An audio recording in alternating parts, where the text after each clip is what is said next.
Welcome to the Banker Lamp. Please enjoy the video. You'll begin by verifying prerequisites and initiating the share. Open Settings and make sure Contacts Syncing is toggled on under your Icloud account. This ensures new entries sync across devices. Ask the other person to either send a vCard via AirDrop or share their Apple ID email for lookup. Once they're ready, unlock both devices and keep them close. Now open Contacts on your iPad so you're ready to receive or import the contact file immediately.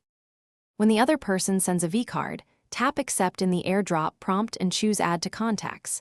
This imports the entry directly into your Contacts app.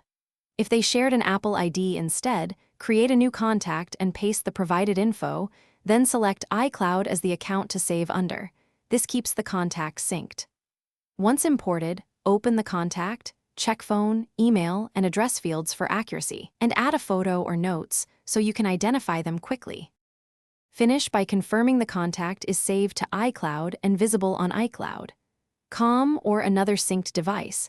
That verifies successful sync.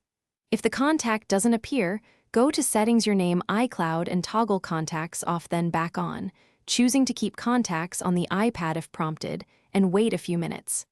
If that fails, restart the iPad as a last resort, sign out of iCloud and sign back in. This refreshes sync services and usually resolves lingering issues.